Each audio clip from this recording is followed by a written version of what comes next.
he's ever played football in is 45 degrees. He's from San Luis Obispo, California.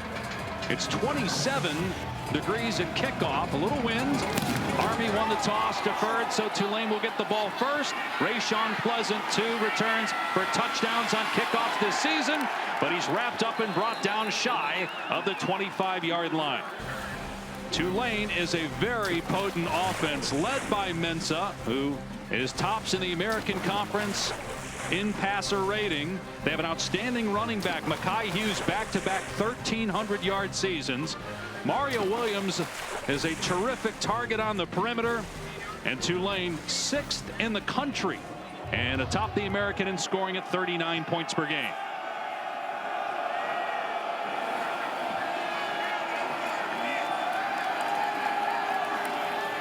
And Hughes will get the touch on first down. Pinballs forward for a gain of about 3. Darian Mensah, redshirt freshman who started the year 3rd on the depth chart in preseason. He was the scout team quarterback, but he was playing so well in practice, the coaching staff wanted to move him up. They did. He ended up starting early in the season, and they haven't looked back. Great accuracy, can really throw the ball at all 3 levels. Excellent off the play action, pushing the ball down the field. And going to hand it off here again on 2nd down, and Hughes with a first down. Basically as many yards rushing on the first 2 plays as he had all last week in their loss against Memphis, where he really struggled. And this is going to be a massive key, because as we've talked about Army, they want to attack you, run the football. That's really the MO of Tulane. They want to run the football, be physical with their talented offensive line and one of the best running backs in the entire American Conference. Getting Mekhi Hughes going, item number 1 for Joe Craddock in this offense.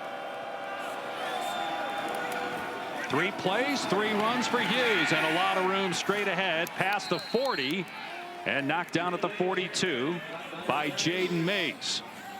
And for Army up front, they are thin on the interior.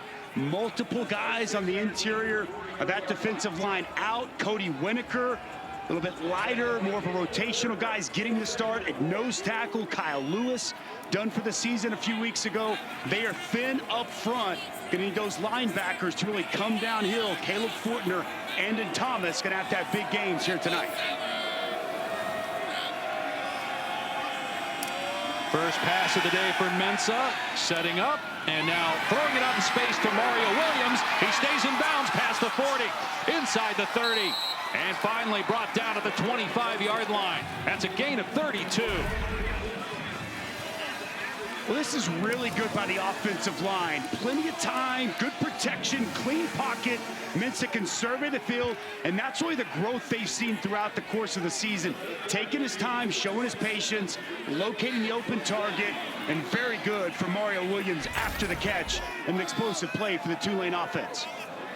Against a defense that was number 9 in total defense, number 8 in points allowed this season. And a penalty flag down, some movement pre-snap by Keith Brown, one of the wide receivers. False start. Offense, number 5. 5-yard penalty. It's first down.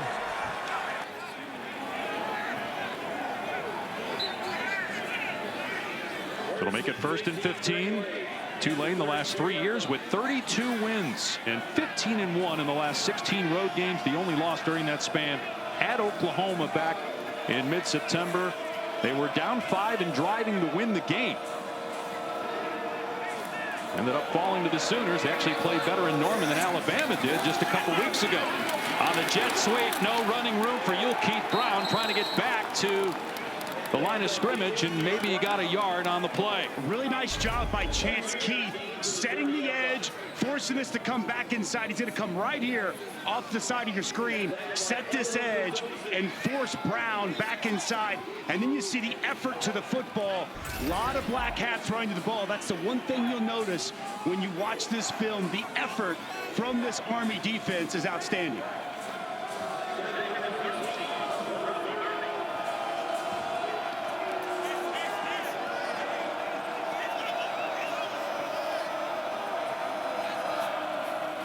Ball on the ground. Mensah had trouble with the snap, and maybe arm hit as he threw the pass incomplete. Pressure into space by Caleb Fortner. who the coaches say is the most improved player on the team this season. Well, this is a pressure. They're going to dial it up and bring him.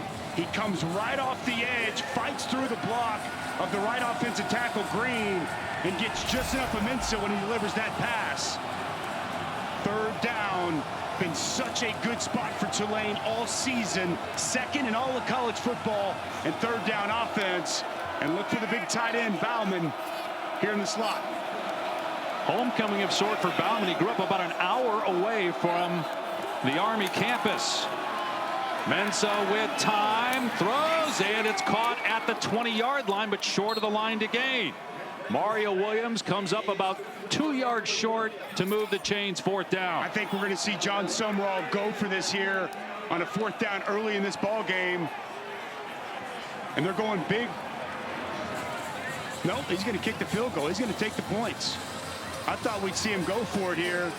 They've already had success running the football between the tackles, but he says we're getting points out of this opening drive. And Dusty, they've had so many different kicking issues. 3 different place kickers this year. They finally settled on Patrick Durkin, a true freshman. He's only attempted 2 field goals. He's made them both. Long of 44. This is a 37-yarder, and some issues with the snap. Ball on the ground, and Army is going to take over on downs. Ethan Hudak, the long snapper, Bryce Bush, the holder, and Durkin hesitated. He didn't like the hold, and he didn't even try the kick.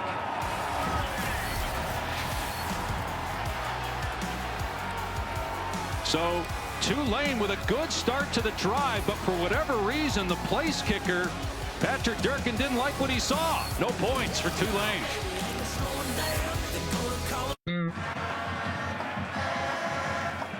Welcome back to West Point. Here early, Tulane goes for the field goal, but after some issues, unable to capitalize. I was just listening in to holder Bryce Bush. He went up to kicker Patrick Durkin and said, "I apologize. I did not get it down as quickly as I usually do." So certainly some issues there, but perhaps Durkin still should have kicked it, and that was also the message I heard here on the sidelines, guys. Yeah, Bush didn't get the ball down in time, Taylor, and it threw Patrick Durkin off. That was only his 3rd ever field goal attempt. The true freshman, timing got off, and it was a disaster on the field goal attempt. So Army takes over on its 28-yard line, and Bryson Daly pitching it to Noah Short on first down with room past the 40, and scoots out of bounds at the 44-yard line. A gain of 17 on Army's first play. Well, your vintage triple option and a quick pitch from Daly outside to their fastest offensive player, Noah Short. They want to get the ball on the perimeter to Noah Short in a multitude of ways. You're going to see tosses. You're going to see triple option. Throw him the football. Nice explosive run to start this drive for Army. 313 rushing yards per game on the season for Army. That leads the country.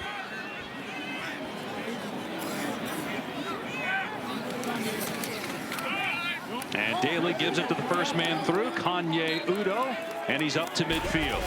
Udo calls his teammate Bryson Daly Captain America, and that nickname has permeated throughout the team for who Daly is as a person.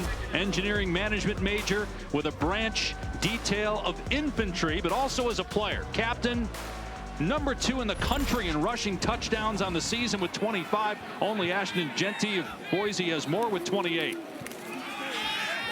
Here's Udo again, and got a first down to the 44-yard line. Well, Bryson Daly is rugged, tough as nails, and extremely difficult to tackle. Refuses to go down, and really has improved, not just as a runner, but as a thrower as well. Coming off a game last week, Dave, where he threw a season-high 17 passes.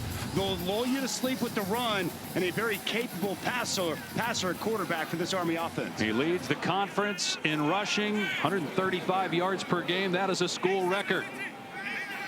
Tulane stacking the box, and Daly with the late pitch, and Short juggled it momentarily, and then tackled by Bailey Despaney after a gain of maybe 2.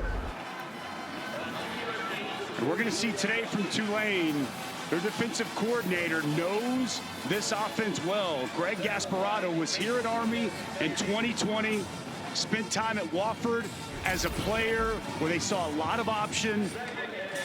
different looking option, but they played Navy a few weeks ago, very well prepared, and his defense will be ready to go. But it's one thing to work on in practice, and it's another thing to see the option out here live with the way this team runs it. Out of shotgun, a design run for the quarterback, and Daly stretching out. Wrapped up at the 40 by Parker Peterson. Bryson Daly played for his dad in high school, Darrell. Both of his grandfathers, football coaches. His mom, a basketball and track coach. Bryson told us at some point he'd love to coach, but he knows he's going to serve as soon as this season is over in infantry. And this is a different monster defensively, because oftentimes they won't even go for the first down. They're just trying to get it to 4th and 3, 4th and 2, and a makeable 4th down situation. So don't be surprised they keep it on the ground here at 3rd and medium. But movement, however, maybe Tulane drew. Army offside first. Each team pointing at the other. Offside. Defense, number 98 with contact. 5-yard penalty. Still 3rd down. And it's Parker Peterson playing nose right over the football, trying to get that good jump. Jumps and contacts the center, Brady Small. It's going to be an excellent matchup all night tonight. Brady Small started every game the last 2 years off conference against a really good interior defensive lineman for Tulane. Still 3rd down though. Udo drilled. Man, he got popped at the point of attack by Tyler Grubbs and did not get the first down. Tulane didn't go for it when it had 4th down, but would imagine Army will go for it on 4th down here. Oh, it's a no-brainer. Absolutely, they're going to go for it. Excellent job by Tyler Grubbs coming downhill. Big impact at the line of scrimmage. I'd be surprised if we don't see the quarterback, Bryson Daly, call his own number and keep it in his hands. Like to run the sweep behind 6. Udo is the lead blocker. Udo was the lead blocker on that play and a 1st down run. Bryson Daly loves contact. He told us that. The players, all the coaches told us. He's a linebacker playing quarterback. You hear that a lot in this sport, but boy, Daly really embodies that as a QB. Yes, he does. He just finds his spot, right? He actually went in front of his running back, Udo, because he saw a lane open up. Good block by the center. Brady Small creating just enough space to give Daly the opportunity to move the chains. 8th play of the drive for Army.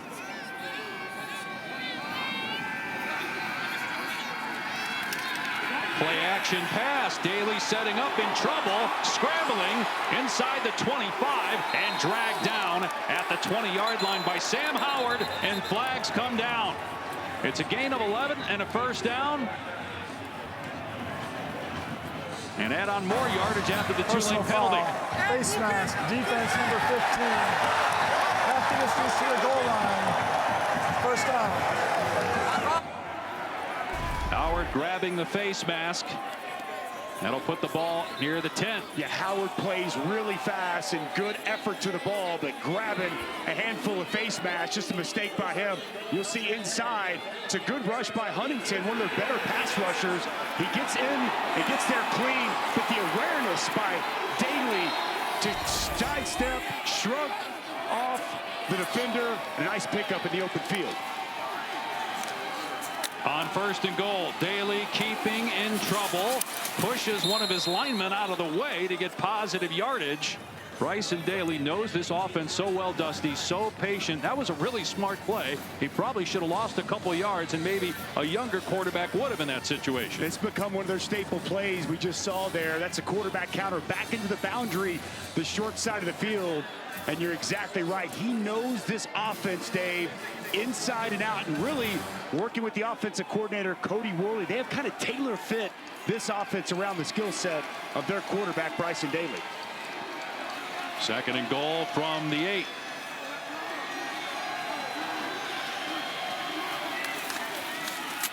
Udo drilled. Bounced off that initial hit, but swallowed up at the 6-yard line. So only a 1-yard pickup. Despaney there on the stop, 3rd down. Boy, Tyler Grubbs is coming downhill. Big impact right at the line of scrimmage, and Udo's every bit of 215. Watch this collision right at the line of scrimmage. Just bow. And then a host of Green Wave defenders to take down the running back. Grub's their leading tackler, a captain, second team American Conference player. 3rd and goal from the 5.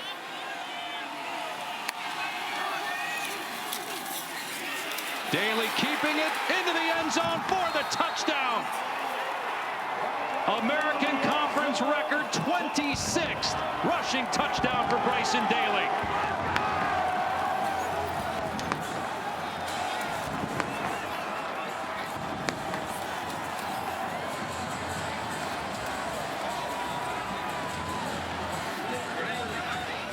And just 2 back now of Ashton Genty, the national leader in rushing touchdowns on the season.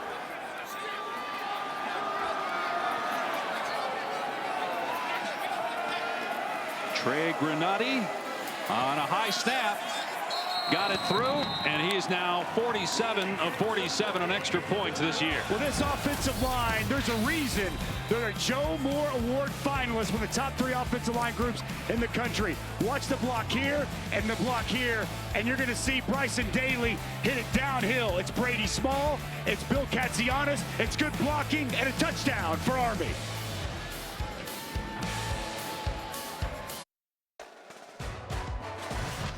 The American Athletic Championship is brought to you by the all-new Sonic Queso Smashers.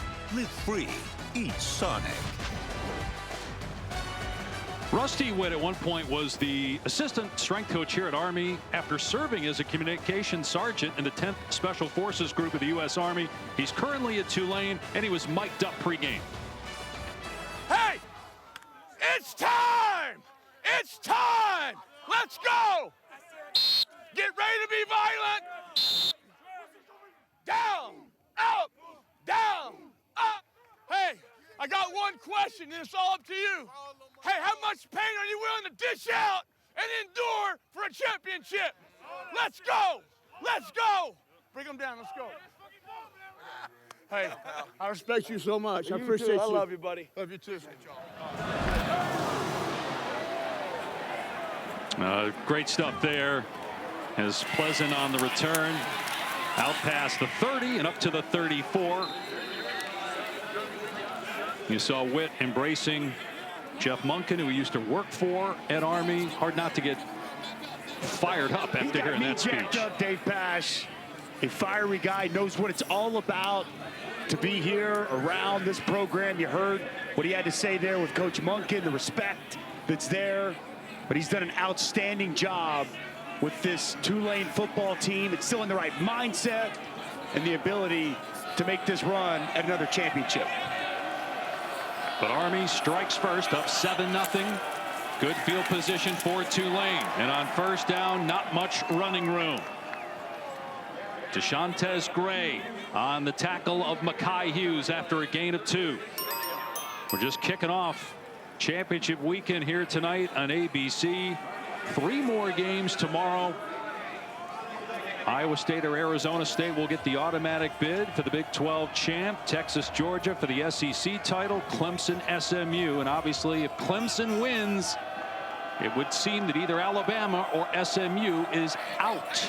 Big discussion we'll have throughout the course of the show. Huge weekend of college football. Here's Hughes on second down. Not much. Wrapped up by Gray. Once again, Dre Miller also in there. Third down coming up. Back-to-back plays. DeShantez Gray really doing a nice job getting off of blocks, holding the point at the line of scrimmage. And now 3rd and long for this Tulane offense.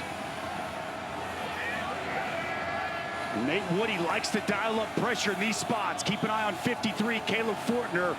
Really good blitzer. And they like to bring him in spots like this. And he was in the face of Mensah on the 3rd down on the last drive that forced an incomplete pass. They rush for. Mensah has to step up and now has running room and gets the first down. Heading for the sideline at midfield. Chased out by Donovan Platt. Gain of 13 for Mensah.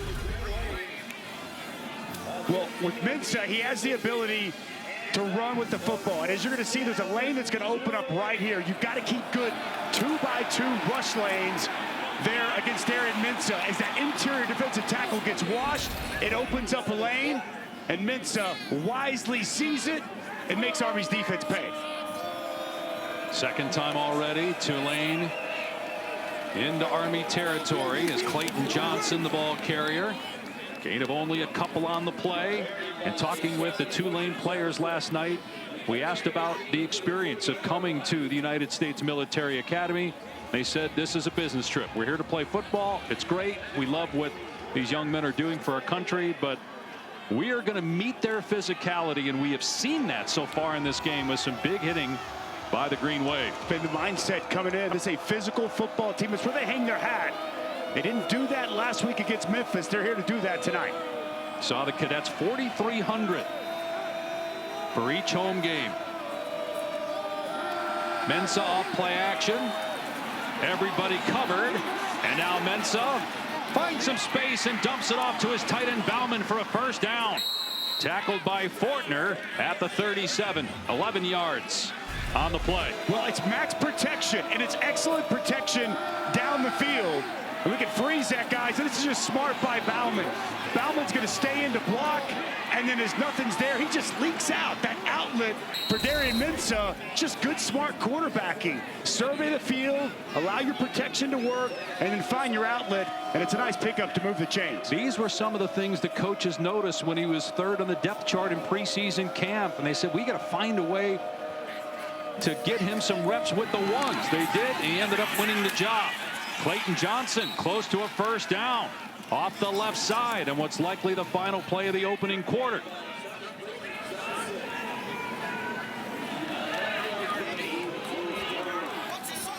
And so a failed field goal attempt on a botched snap by Tulane, a rushing touchdown for Army, and it's 7-0.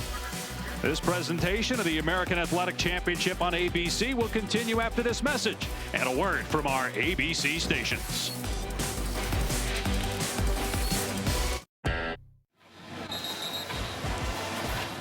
You're watching the American Athletic Championship, a part of Dr. Pepper Championship Week. 7-0 Army. Tulane coach John Summerall moments ago with Taylor McGregor. Coach, what will be the key to getting into the end zone here? Well, we just got to stay on schedule. We're second one now. That's advantageous for us. Get a first down here. Maybe an off-schedule pass for us would be good, but we got to just make sure we don't do anything pre-snap. We had the false start on the first drive that set us back and us in 1st and 15. Just execute clean. Thank you. Thank you. Dave? Yeah, Taylor, they ended up with nothing on that opening drive, but they're inside the 30 again. 2nd and 1 at the 28.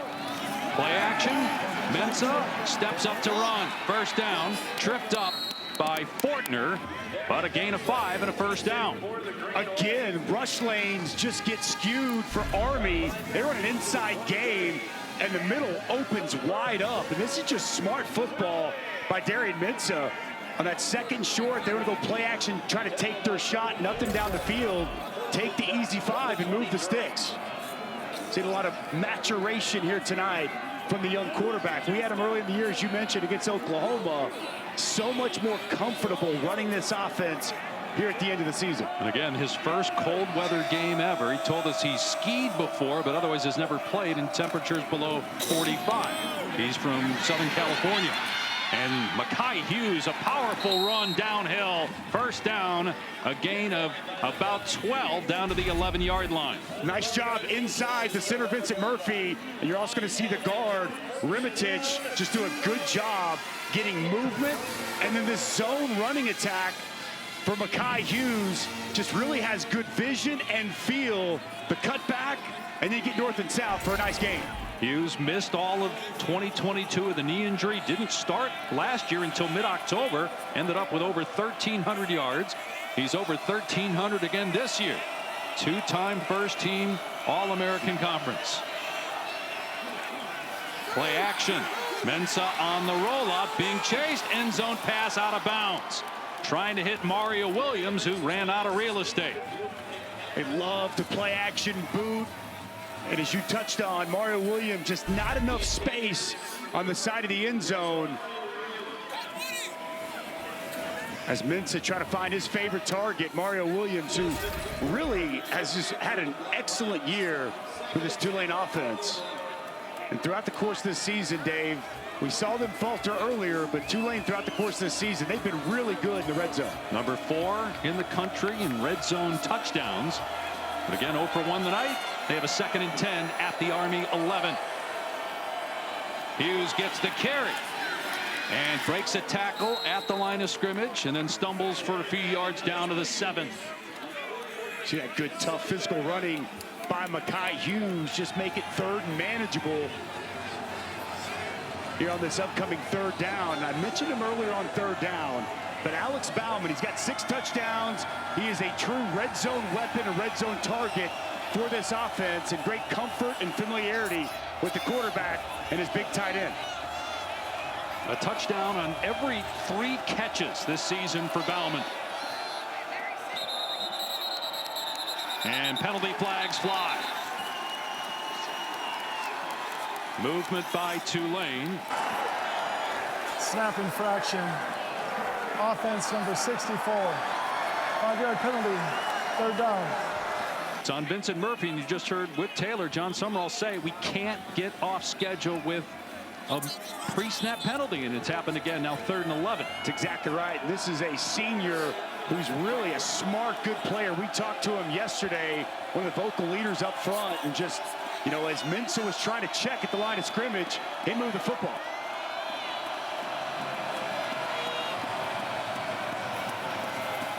Mensah in trouble, hit and sack back at the 20-yard line.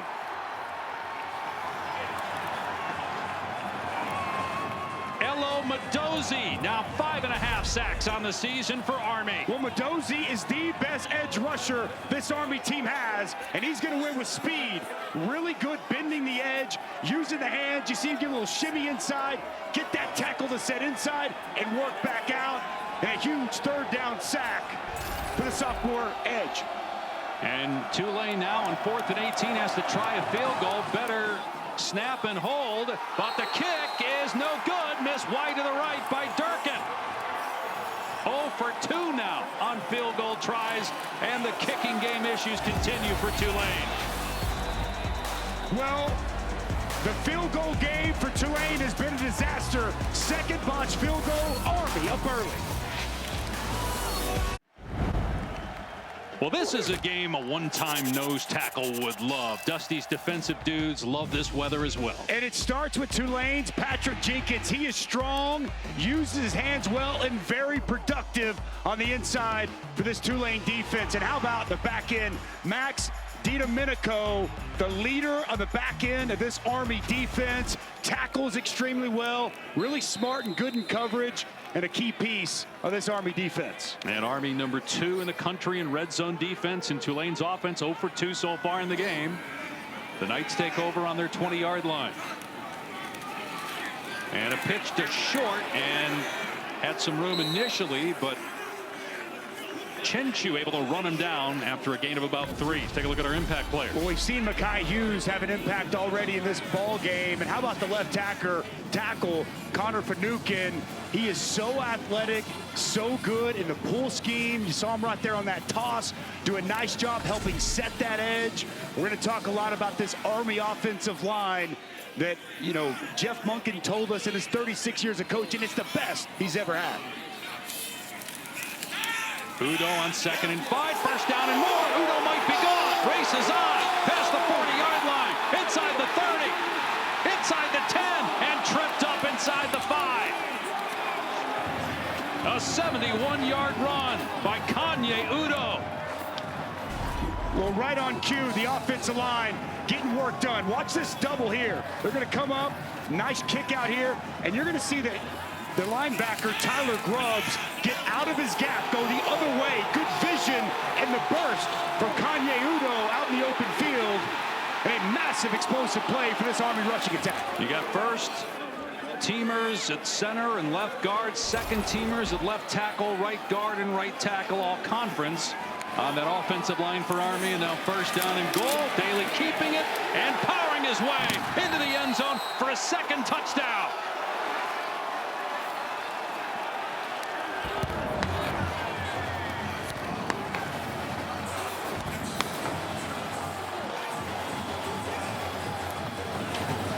27 touchdowns rushing on the season. Bryson Daly, number 2 in the country, one shy of Ashton Genty for the National League.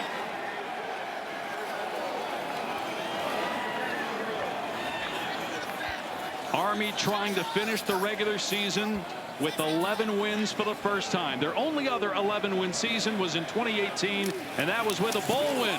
And they still have the Army-Navy game, the 125th edition, next week. 14-0 Knights. Well, once again, watch the left side. Now it's tackle over. Left guard's going to be getting work done. Block down here. Tight end does a great job getting up to the linebacker. And Bryson Daly into the end zone once again. Good push up front, and Captain America in the end zone for a second time.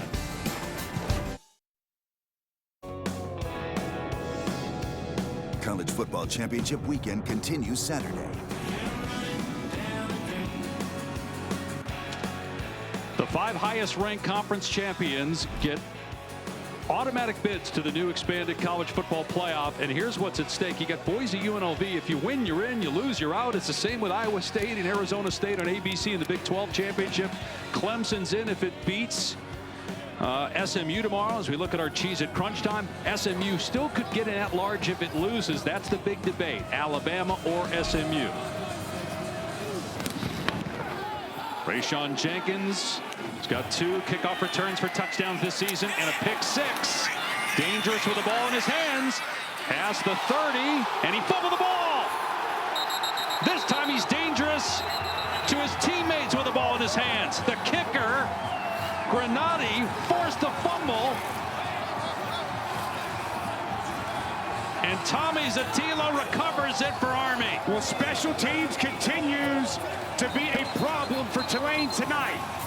A botched snap. They don't even get the kickoff. A missed field goal. And now, how about Trey Granati, the kicker? Watch him come up. Pat McAfee's going to love this. Kicker coming up, getting work done. At Army, you can't be scared if you're on the football field. Goes up to wrap up, and he gets the ball out. And a takeaway, an Army with the football, and a chance to try to go up 3 scores. And it wasn't even that big of a hit, but it was enough. Bigger hit than you could have given, Pash. To have Rayshawn Pleasant cough up the football. Now on first down, Udo pushed back at the 35-yard line after a gain of 3.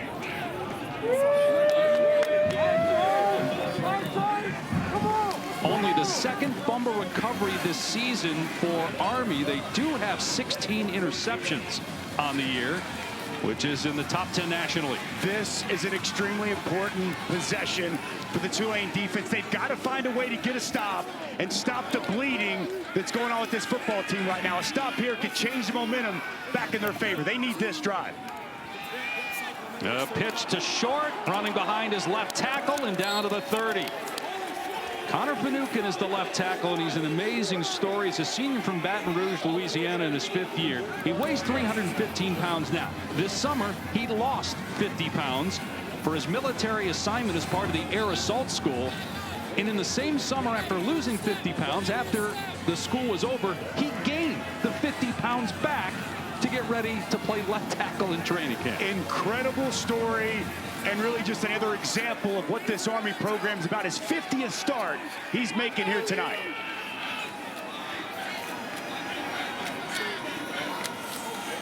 And a 3rd down and 3. Daly falls forward after getting hit, but comes up short of the first down. Ransaw on the tackle. 4th down and about a yard. And you know, for Jeff Monken, this is an area where this offense is built for this type of situation. No doubt about it. Going to go for this right here. And don't be surprised if it stays in the hands of number 13, the quarterback, Bryson Daly. Had an incredible year, amazing numbers, and he missed the game. He did not play against Air Force due to injury, yet he's got 27 touchdowns, number 2 in the country on the ground, 2 so far in this game. And he will keep it on 4th down. Got hit at the point of attack, but was able to power through the Sam Howard tackle and move the chains. First down. This is just smart by Bryson Daly. He sees a hole up front on the right side, and he's just going to take advantage of it. Look at this space right here. And you're going to see Bryson Daly just say, you know what, I'm going to get to that spot before the linebacker, Sam Howard, can get there. I'm going to lower my shoulder, run through, lean forward, and move the sticks. Again, you see the strength. We asked Daly yesterday, would you rather throw a bomb or run somebody over running the football? He said, this time of year, with all the shots I've taken, I'm happy to throw the ball. But he hasn't yet. No passing attempts yet in this game. Udo, the ball carrier, down to about the 25 for 2. And let's go to Taylor down on the field. Dave, one of the things that Jeff Monken loves about his team is the toughness. And Bryson Daly epitomizes that. After his first touchdown, he came to the sideline. He had blood all over his elbows. Trainers were coming up to him, wiping it off. And all he wanted was the iPad. He did not care. He didn't look to be in any pain. He just wanted to figure out how he could get back out there and score again. And the bandages he got on that thing's falling off, too. They're going to have to put something else on there. But as you said, I'm not sure he cares. Daly pitching short inside the 20. First down and down to about the 10. Noah Short, former corner turned slot back, gets down to the 11-yard line. Well, Aiden Huntington's going to be outside, and he's going to be caught in a weird spot. Watch him as he works out.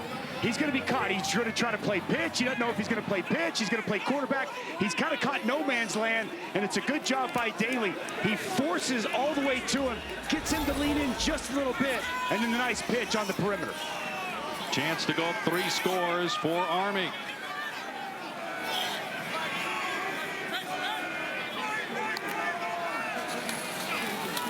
Daly stumbles down to about the 8 for 3 yards. They can get a first down before the end zone. Sam Howard did enough to trip up Daly that time.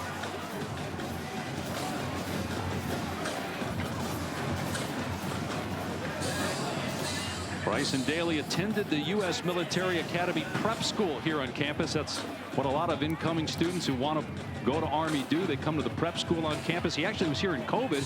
He couldn't leave campus for 6 months. But said really helped his mental toughness dealing with that stretch was really difficult. Here he is on second down. Still no pass attempts. Again, despite getting walloped at the line of scrimmage by Grubbs, he still gets positive yardage. For Tyler Grubbs, physical, nice job scraping over the top. That's 2 tough football players, 13 on 13. A nice tackle by Tyler Grubbs. Tulane's got to find a way to get a stop here and not allow Army back into the end zone. And Bryson Daly, 76 pass attempts, but none in this game. You throw it on this play here in 3rd and 5. I keep it on the ground. They've had a lot of success running the football. And they will. Daly, and coming down to make the hit at the 5-yard line is Micah Robinson, a corner, and now it's 4th down or about 3. 4th and 3. Jeff Monken, he's keeping the offense on the field, and this is just who this football team is. If you've watched this Army team throughout the course of the season, no doubt keeping the offense on the field, and they're going to go for this first down. Only 9 field goal attempts all season for Army. Nearing 4 minutes to go here in the first half. This could be a spot, maybe a little play action here, Dave. Watch 21, Robinson. That's him in motion. He gets the pitch, in trouble, and tackled short of the line. Patrick Jenkins and Grubbs over there to make the tackle, and Tulane with a huge turnover on downs. We talked about Patrick Jenkins earlier when we talked about the dudes in this defense. Watch him get up the field, doing a good job setting that edge, and a huge stop for Tulane.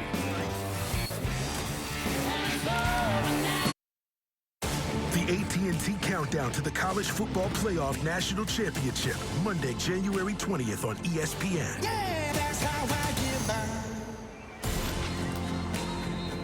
And AT&T is keeping you connected with our Bracket Insights. The first on-campus college football playoff game ever will take place 2 weeks from tonight.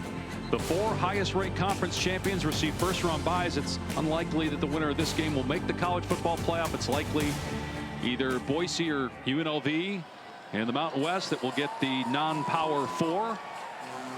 bid, and then you have the 7 at-large teams. In your mind, is Alabama one of those teams? By the way, you can sign up now at ESPN.com for the first ever CFP bracket challenge. Well, that depends, and the big debate's going to be SMU-Clemson. If SMU beats Clemson, it's easy. Alabama's getting in that 11 spot. But if Clemson beats SMU, who gets in? Look, I think SMU going into the weekend, they're sitting there at number 8. I do not think, barring a blowout loss, they should lose their spot in the college football playoff. But we got to watch the games play out. There's going to be a big decision on the hands of the committee if Clemson wins that game in Charlotte tomorrow night. Meanwhile, Tulane taking over on downs and running Mekhi Hughes on first down past the 10 and stood up at about the 13 yard short of the line to gain. Do you agree with that? You think if SMU, if they play tough, if it's a competitive game, goes down to the wire, would you put Alabama in or would you put SMU in? I still would put Alabama in because of the strength of schedule. Okay. Because of the win over Georgia, far better than any win SMU has. And it went over South Carolina. They got 3 top 20 wins, but man, been a great year for Rhett Lashley and SMU. Hughes again on second down. Needed 1, and he got about 8 out to the 20-yard line. Casey Larkin on the stop. So here's what we're talking about in terms of, strength of schedule. 17 for Alabama, obviously in the SEC. Look, this isn't a conversation if SMU wins. Correct. But if SMU loses and they have to get an at-large and it comes down to those 2 teams, I'd say Alabama. And it seems like the committee would agree, right? That's going to be the debate. I do think how that game goes is going to play a role. I would not feel comfortable if I'm Rhett Lashley and SMU waiting on that committee to make a decision. But that's just a tough precedent to set first year. Mensah play action and throws an interception. He underthrew the receiver, and Thomas picks it off. Second straight turnover forced by Army. And just the 6th interception thrown all year by Mensah. Wow, what a mistake by Darian Mensah, and he's been so smart with the football. He's trying to hit Mario Williams on a crosser, and just watch Andon Thomas in zone coverage. He's going to get depth. He's going to read the quarterback's eyes the entire way. Vision on the football, and a big takeaway for Army. I got it. Well, it's been a night filled with miscues for Tulane, and it started with special teams. You see the holder did not get the ball down in time, messed up the timing, pushes this second field goal, and then a fumble on the kickoff return for Tulane, recovered by Army. The defense got to stop, but just now, Darian Mensah makes a mistake, throws it right to the linebacker, Andon Thomas. John Sumrall told Taylor to start the game, we can't turn the football over and make mistakes, and that's exactly what they've done in this first half here tonight, Dave. 3 turnovers in the loss to Memphis, which ended their college football playoff hopes a week ago. Army another chance to go up 21-0. Udo up the middle. And there's Tyler Grubbs again to meet him at the line of scrimmage. Tyler Grubbs is getting work done there in the middle. His job coming downhill. Tough physical linebacker, second team, all conference, both him and Sam Howard. Done an excellent job for that Tulane defense all season. They need him to step up big right now and limit this drive after the takeaway. And Army going to let the clock run down here to the 2-minute timeout at Michie Stadium in its 101st season. Built in 1924 here on the Army campus in West Point, New York, on the west bank of the Hudson River. A critical stretch during the Revolutionary War when George Washington was leading the way. You're way too fast now. Dave, Dusty, we'll see you at the half. And speaking of the running game, here it is again. Bryson Daly, who still hasn't thrown a pass, as you guys mentioned. 1 catch for the defense, none for the offense. But when you run it this well, you don't need to throw it. 1st and goal, Army. I mean, the blocking is just so good. Watch this double team here, and then the right guard just getting work done. There's just a big hole that opens up off the right side. Daly does a really nice job, too, with the slight hesitation. That hole opens right up. The interior of this offensive line tonight for Army. The left guard, 53, Bill Katsianis, Brady Small, the center. Generelli, the right guard, really doing a nice job getting movement and open up these holes for these Army runners. So a timeout called by Tulane. They want some time on the clock. Even if Army scores, kick off your NFL Sunday after championship weekend in college football. The countdown crew breaks down all the games coming up on Sunday NFL Countdown, 9 a.m. Eastern. And then Joe and Troy in Dallas, Week 14 Monday Night Football, Bengals and Cowboys, 8 Eastern ABC. You got Peyton and Eli and ESPN2, plus a Simpsons Fun Day football version on Disney Plus and ESPN Plus. The game will be animated into the iconic Simpsons world in Springfield. Simpsons football? It's taking me back to my childhood, Pash. Were you a Simpsons fan? Oh, of course. Who wasn't, man? Favorite character? Homer. That's always the answer. It's got to be Bart. Come on, man. Udo down to the 6. Going to be another timeout here by Tulane, again trying to preserve time so that Army doesn't run out the clock and then go into the end zone. Army will get the ball to start the second half as well. Well, per usual tonight, Army has been all about running the football over and over, and by no surprise, it's the Conference Player of the Year, Bryson Daly, getting in the end zone not once but twice. When we talk about this rushing attack, big run by Udo up the middle. It's what we've been talking about all night. It's one of the best offensive lines in all of college football. The last touchdown there for Bryson Daly. That entire crew up front just doing an excellent job at the point of attack with physicality, with athleticism, and really making life easy on these ball carriers for Army. They got 186 yards of offense, and it's all on the ground. 27 rushing attempts. Only 22 plays run by Tulane. Army 10-1. The only loss was against Notre Dame 2 weeks ago. They still have the 125th playing in the Army-Navy game next week. Landover, Maryland. Daly looking for running room, and he's down to the 5. Tulane will take another timeout. By the way, for the first time since 2017, the winner of that game next week will clinch the Commander-in-Chief's trophy. Both Army and Navy beat Air Force earlier this season. Only the 5th time since 1978 that that game will determine who wins what all the Army players and coaches told us yesterday, even with the American Championship on the line, that Commander-in-Chief is still the most coveted trophy at Army. This season, All-State will celebrate every field goal and extra point made by participating universities by making a donation to the university's General Scholarship Fund. Thank you, All-State. It's been amazing being here at West Point for this American Championship, and you know, just these 16,000 acres of history and just the pride you feel as an American in your country being around here. This game has been excellent, but that Army-Navy game, had a chance to go a couple of times. It is next level. The intensity, the rivalry, and the look on Jeff Monken's face. We mentioned Army yesterday. You know how important that game is. Another touchdown for Bryson Daly, his 3rd of the day. He's now tied for the national lead in rushing touchdowns.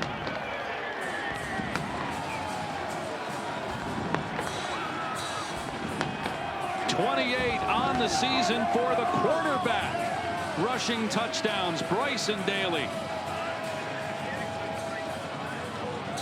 That might be too much for Tulane to overcome with all the mistakes they've made and their inability to stop Army. This Green Wave team looks entirely different than we saw for most of the season. Lost last week, and it's a bad snap here, but the kick is good. Army had no issues there despite a botched snap. Tulane's missed 2 field goals in this game. And now we're going to go tackle over, and it's Finucane here. It's a double here. And how about the big fullback just going to lead his way and pave a path for Bryson Daly. Rendina 33 gets just enough of Sam Howard to open that hole. And you see the elation, the excitement of the captain, Bryson Daly, in the end zone as his team takes a commanding 3-score lead. Got Ashton Genty playing for Boise State right now, and he's tied with Daly. Again, one's a running back, one's a quarterback. Tied for the national lead in rushing scores. And worth pointing out, Genty has played one more game than Bryson Daly. Obviously, that additional game next week we're just talking about with Army-Navy, but Ashton Genty's been incredible. He's going to be in New York City, rightfully so, but Bryson Daly has just been special this season for this Army offense. Grew up in Abernathy, Texas, close to Lubbock. He's 23 years old. Played for his dad at Abernathy High School. He's a high school discus champion, as well as being an outstanding football player. Now they pop it up on the kickoff, and Bauman made the catch at the 30, and he's out past the 40-yard line, so decent field position for Tulane. No timeouts left, 1:36 remaining. Well, you know, you're mentioning Abernathy, Texas, where Bryson Daly's from. I'm from Texas, and I had not heard of Abernathy. And he said it's out west by Lubbock. And then we were talking with the offensive coordinator and quarterbacks coach, Cody Worley, who was talking about his recruiting story. And he said, it's the first time I saw, what do you call those things? You know, they're on the ground. We're like, what are you talking about, coach? It was a tumbleweed. It was the first time Coach Worley had ever seen a tumbleweed when he went to the home of Bryson Daly and recruited his future quarterback. And Daly told us that his branch detail is infantry. It was branch night on Wednesday, where all the student athletes find out their military assignments, as Mensa is short of the first down, so the clock will continue to move as he's brought down by Fortner at the 48. Important to operate right here, try to get a score, some kind of momentum for Tulane before they go into half. Mensa, an interception on the last drive. Looking downfield, everybody covered. And now Mensa finds Hughes out of the backfield. Should have gone out of bounds. The clock will stop to reset the chains. 1:03 to go. But could have just run out of play that time. Boy, plenty of time here all day for Mensa to survey the field. And you're exactly right. Mekhi Hughes got to be more aware. Got to get out of bounds. Clock running once they set the football. Mensa hitching, now firing, and it's incomplete. Fleming unable to hang on at the 28. Clock stop with 54 seconds left. And Darren Mensa typically operates with such good accuracy down the field. That pass a little bit low. Fleming tried to work back for it, but unable to go to the ground and come up with the catch. Said he wasn't worried about the cold, was uber confident when we talked to him last night. He struggled here in this first half against this Army defense.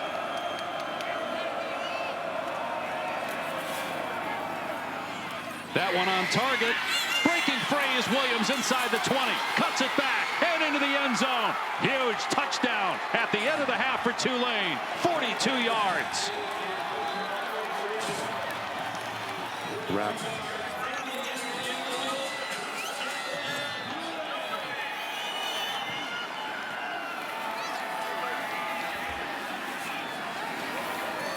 Mensa's 21st touchdown pass of the season.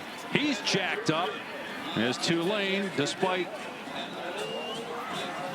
all kinds of issues, getting lined up with pre-snap penalties, missed field goals, 2 turnovers, a turnover on downs as well. They finally get into the end zone. Another bad sequence there on the snap, but the holder got it down. Durkin puts it through to make it 21-7. This is really good by Mario Williams. It's zone coverage. He's just going to find this soft spot in the zone and sit it down. Go ahead and roll that, guys.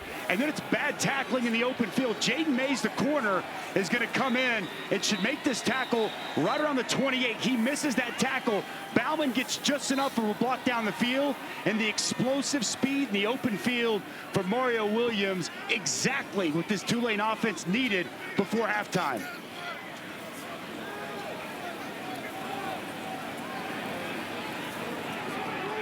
He knows how important this is, Dave. Darren Mensa, they needed that. They needed something good, something positive to happen before halftime. That's good, because you're down 3 touchdowns. It's cold. You're feeling sorry for yourself. You get your head down a little bit. They respond. Good field position off the kickoff and go right down and get a huge touchdown to create some momentum and get some life for this football team. It's obviously very cold. When you're down 21-0, I got to imagine it's colder when you're the team that's losing, and that maybe will recenter this Tulane team. Short kickoff. Taken on the 15-yard line, and Robinson barely got back to the 25. So Army with 41 seconds left, 3 timeouts. If you're Army at this stage, you're going to get the ball to start the second half. do you just take a knee and end the half, or do you try to get something going here offensively? They don't throw the ball. I don't know if you take a knee, but you just hand the football off. You just run the football like you do. You may pop a big run, but you're not taking a shot down the field and some kind of disaster happening. It's been a very good first half if you're Army, but I think you're very conservative here. You take the lead going into halftime, and you get the ball coming out. Had a turnover against Notre Dame at halftime. No run. Rendina, who's sure-handed, and a 260-pounder, so if he busts one, it's going to be hard to get him down, but tackled at the 29. And Tulane's out of timeouts. See if Army runs one more player, just heads to halftime. First ever conference championship game for Army. Other than a 7-year stretch in Conference USA from 1998 to 2004, they had been an independent. And what's so interesting about what's become the most important championship weekend yet in the history of college football, with all these automatic bids on the line, is all these teams in year one in their respective conferences are playing for a title. SMU was in the American title game last year. Now they're playing for the ACC championship. Army trying to win the American in year one. And they have a 21-7 lead at halftime over Tulane as we check in with Taylor and Jeff Munkin. Coach, how does that last touchdown drive by Tulane impact what you'll tell your group at half? Just agonizing to see that happen. We hadn't been kicking the ball off very good. We tried a sky kick, hoping we could keep them from getting a long return, and unfortunately they capitalized and got a touchdown. Would have loved to have had a 21-point lead at halftime. Thank you. Dave? But it's 21-7. Army gets the ball to start the second half. Bryson Daly, 3 rushing touchdowns to lead the way for Army. Halftime report with Kevin and Booger McFarland on the other side.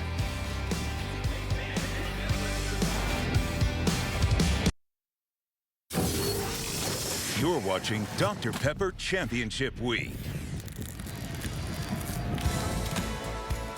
Welcome back to the American Athletic Championship, a part of Dr. Pepper Championship Week. Army in its first ever conference title game, leading 21-7, and will get the ball to start the second half. Dave Pasch, Dusty Dvorak, Taylor McGregor down on the field. It's so interesting when you watch an Army game. This is a 10-win team, only lost to Notre Dame, because if you're the defense, you know what's coming. 30 rushes in that first half, no passes, yet they still dominated. Nothing you can do to stop it, and it's the way the offensive line has functioned up front for Army, getting good push, allowing Daly to get it going with his legs, allowing Kanye Udo to get it going. It really was domination up front on the line of scrimmage. And Army already put up in that first half 192 yards on the ground, and we've seen a variety of run game. Little option getting on the perimeter, that inside dive that you see to that B-back Udo right up the middle, and then of course the captain, the leader, Bryson Daly, just getting it in. Quarterback sweeps, quarterback powers. Really the way they've tailor-fit this offense around their signal caller. 3 touchdowns for Daly on the ground, 28 on the season. 2 back of Ashton Genty, who had a long touchdown run for Boise State, which is up 21-0 on UNLV. 21-7 Army here, and Army will get the ball to start the third quarter, and will operate from the 25. Check in with Taylor. Well, Dave, look for Tulane to run with tempo here in the second half. John Summerall felt like his offense found an advantage there late in the first half when they were able to go with a little bit of tempo. He said, and we know that Army likes to control the clock, so hopefully that can help our offense. But first and foremost, they have to get Army's offense off the field. And he says everybody has to do their job, because just some misfits and misassignments have allowed Army to really stay on the field. I think that's wise strategy by John Summerall. Saw something that worked before half, used some tempo, but got to get a stop to start the second half. And on first down, Udo pushing the pile out near the 29. Tulane swarming to the football. Under the pile is Micah Robinson, a gain of 4. Tulane with a couple of turnovers, interception, a lost fumble, turnover on downs, a couple of missed field goals in that first half. Miscues plague Tulane, special teams in particular. Got to find a way to clean that up and not be their own worst enemy here in the second half. Trying to win the American Championship for the second time in 3 years.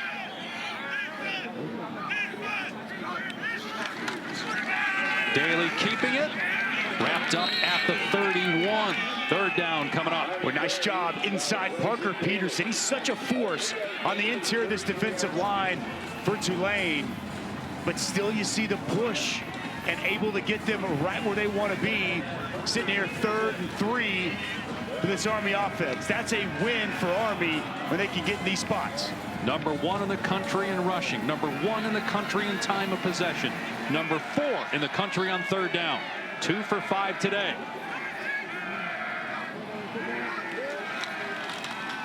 First man through. Udo able to get the first down. Hard to bring him to the ground with an arm tackle.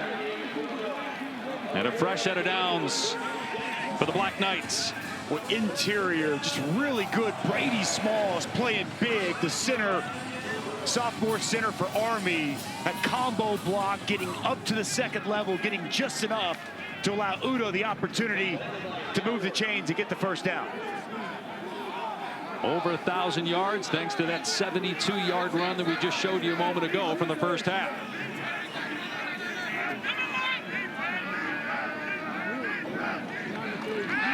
Dropping back to throw the first pass of the game for Army, and it's caught by Noah Short and out of bounds at the 44, a gain of 8. And that's now going to stick in the mind of Tulane. First time we've actually seen a pass in this football game. Now all of a sudden this Tulane defense, they got to be mindful. Bryson Daly more than capable. His favorite target, Noah Short, got that excellent speed.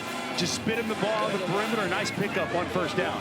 Army started 9-0 for the first time since 1996. Got to number 16 in the polls, its highest since 1962 when they were a top 10 team. Currently number 24. Udo, first down and more. Diving to the 42-yard line. Gain of 14. Which is good push inside. 71, Ginarelli getting up on the linebacker.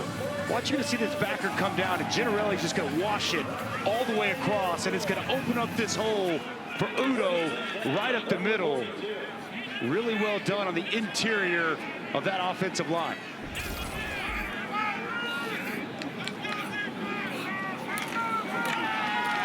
Udo again straight ahead. So gain of about 3. You mentioned Paolo Ginarelli, second team All-America. Let's just take a look at his daily schedule. Wake up at 6:15, lights out at 11:30, and more in between than I think all of us in the booth combined get done in a day. And look at the calculus too, Portuguese. Dave, can you imagine taking Portuguese? Just incredible. And you do take a little Italian, by the way. I mean, breakfast looks good there, and team dinner. I'm good with those two. I got those handled. It's about all you can do. But the time constraints on these guys is just crazy. Daly, late pitch to Short as he got clocked, and only a gain of 1 or 2. And it's interesting where the barracks are situated, the daily activities for Army as we look at the second down play. They have to walk up a half mile every day. When talking to the players, they referred to their military post is down there, and that football is up here, and that being up here at the football facility is like a vacation. And they told us you got to compartmentalize both of these places, completely separate the two, literally like living 2 different worlds when you're playing football and you're a member here at West Point.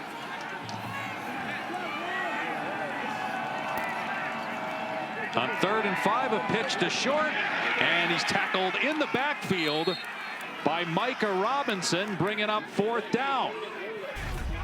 Boy, this is so good by Micah Robinson. Going to come out of your screen. They're going to try to run this toss wide. Watch Michael Robinson knife underneath this block and get an excellent tackle behind the line of scrimmage. Good physical tackle and a nice job on the perimeter. Surprised they're not punting here. No, inside the 40-yard line. You know, this is 4th and 5. This is go territory for this Army offense. But you're up 2 scores. You punt, you pin him deep. Tulane's been its own worst enemy. Army's built, though. This is what they do. And back to throw. Daly, complete pitch and catch with Casey Reynolds, and a first down to the 28. 18th catch for Reynolds. That leads the team.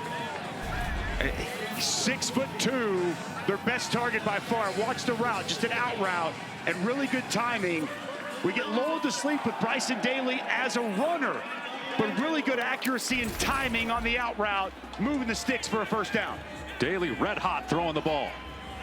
2 attempts in a row, 2 completions. After no attempts in the first half, 78 attempts on the season for the American Conference Offensive Player of the Year.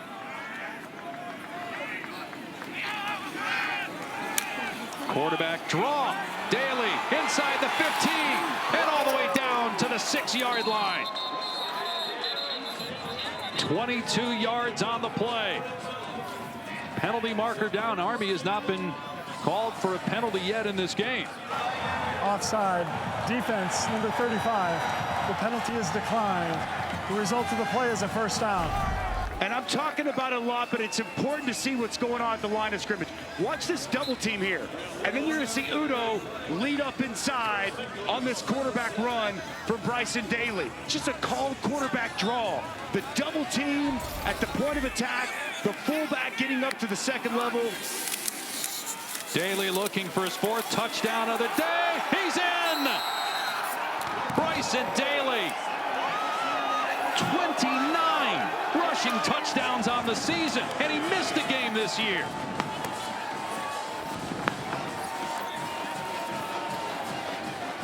And you wonder, that took 6.5 minutes. Will Tulane get enough possessions in this game to come back from down 20?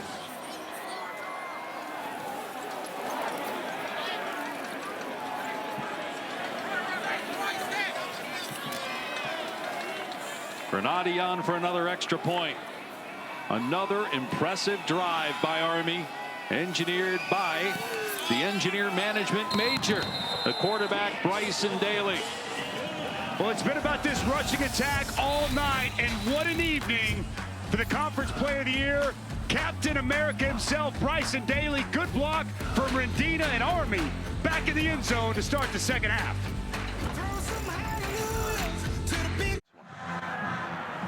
Have fun. Bryson Daly putting on a clinic here tonight. The quarterback lives by the motto, cool head, hot heart. It is a tattoo that he has on his left arm in the handwriting of his grandpa, Buddy Coomer. Now, Coomer is a Hall of Fame coach in his own right, and when Bryson was growing up, he had the tendency to get a hot temper. So his grandfather, who he calls coach, would text him before every game with that same message, cool head, hot heart. It was a reminder to him to keep his emotions in check because his teammates around him are looking for him to stabilize their emotions. And Taylor would love to see him get invited to New York, as Rayshon Pleasant on the return is past the 35 and out across the 40. Deserves to be in the Heisman conversation, and he was mic'd up pregame. Good eyes, good feet. Good eyes, good feet. Yeah, let's go. Let's go, man. Let's be sharp. Be sharp. Hey, start right now, man. Start right now. Yo. You know what I'm saying? Extra football, man. Free football. 6. Let's have a day, man. Yeah! I love you boys. No one's giving us a shot, man. We weren't even supposed to be here. Let's go. Brotherhood on 2. 1, 2. Nicknamed Captain America by his teammates. Mekhi Hughes wrestled to the ground for a loss of 1 on the play. Daly played for his dad, who's a football coach in high school, both his grandpa's coaches. Taylor just mentioned one of them. And also his mom, basketball and track coach. But his branch detail is infantry, and so he will be serving his country before getting an opportunity to do what he wants to eventually, which is coach football, as Mensah gets to the 45, bringing up a critical 3rd down. Love that story. The cool head, hot heart, the tattoo. We talked to him about that yesterday. Reminded myself, I used to have a little bit of a hot head, believe it or not, whenever I was younger, and it's a great message and a great reminder. And he's able to have that emotion, have that energy, but keep his emotions in check when he needs to. He's done a great job leading this football team. And now for Tulane again with being down 21. You don't know how many possessions you're going to get because it can't stop Army. This is a must. Convert. They run Hughes, probably because they're going to go for it on 4th down anyway. But now instead of 4th and 5, it's 4th and 6 because Hughes loses a yard on the play. As Caleb Fortner makes the hit. Well, Caleb Fortner is going to come downhill right now. He's going to come tight off that edge and make the initial contact. And you'll see Thomas come in second to finish it off. Good penetration. And right on cue, as you said, no doubt, down 3 touchdowns. And with the limited possessions, John Summerall knows he's got to go for it here on 4th down. Mensah looking in trouble. Being chased backside, rolling left, throws back across the middle, and it's caught for a 1st down by Shaz Preston. Just his 4th catch of the year. Well, it's a dangerous throw. He's going to wait. Nothing open down the field. Roll to his left, throw it back across the field late. And you see the safety. DiDomenico just a hair late and a huge completion to Shaz Preston. And DiDomenico was shaken up there for a moment. So a timeout called. We've got another injury as well on the other side of the field. We'll clean all that up when we come back. Want to see this week's top 25? Just tell Siri. Show me the college football rankings. All right, Siri, this week's college football playoff rankings brought to you by AT&T. Obviously a ton at stake this weekend. Texas, Georgia, SEC championship tomorrow, ABC. I cannot wait for all these matchups. Going to be fantastic. But you mentioned the SEC championship game. I think Texas gets revenge in this one. I like Georgia in the opener, but right now Texas just playing better football than Georgia. Texas, the better defense and the better offensive line. That's what Georgia was doing when they were winning national championships. Feels like Sark's got a squad right now that can win a national championship. Should be fun in Atlanta. I think Texas wins the SEC in their first year, similar to what Army's trying to pull off here tonight. Georgia still gets in, though, as an at-large. Yes, Georgia will be in. Question is home or road game. I expect there'll be a home team. Penalty flags down. Were you surprised Ohio State only fell to 6? Offense, number 87. 5-yard penalty. 1st down. I figured it'd be 6 or 7. They've got better wins than Tennessee. You know, when you look at their road win at Penn State, beating Indiana by 23 at home, I think that's what did it. The quality wins that they had kept them ahead of Tennessee, so I think it makes sense where they fell at number 6. We will find out on ESPN noon Sunday. CFP selection show presented by AT&T. Who's in, who's out, who's hosting, who gets home games in the first ever college football playoff games on campus. The first one 2 weeks from tonight, 3 more 2 weeks from tomorrow. Bauman on the catch. A 2nd down, Tulane needing to score with the clock not in its favor.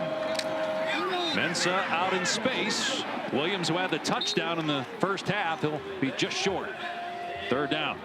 As we see, just like Taylor said, come out of half, Tulane operating more quickly, sense of urgency here on this drive, understanding they've got to score and score a touchdown here to try to cut this to a 2-score game.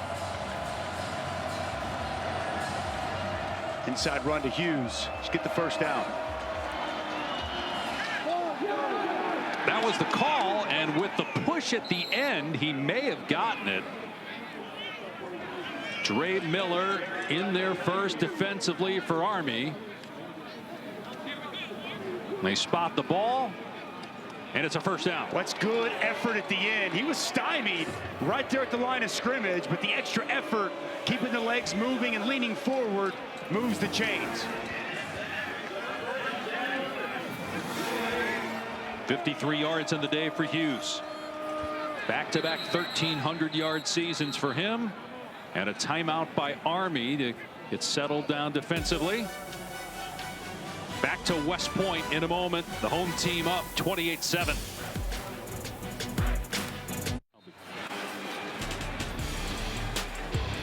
Back in West Point, a shot of the barracks, which right now are empty because the 4,300 cadets are here in the stadium. They are required to go to every home game that Army plays. You would have asked, what happens if they don't come? And say, well, that's not an option.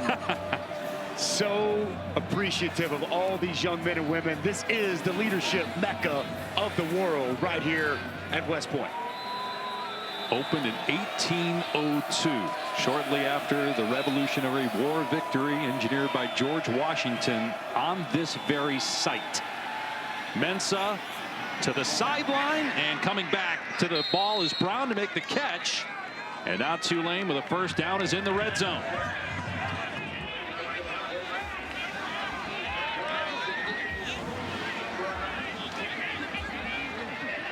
A good route there by Keith Brown, shutting it down, working back to the football. Good timing from Mensah. Must-score situation, down 21. Mensah has another completion to the 10-yard line. Fleming lost the ball, and now a late hit. A flag comes down. Fleming got the ball back, but a mistake by Tulane. They've been their own worst enemy when it comes to mistakes today. You think there's something on Army first? It might be on Weaver. Way slammed him to the ground.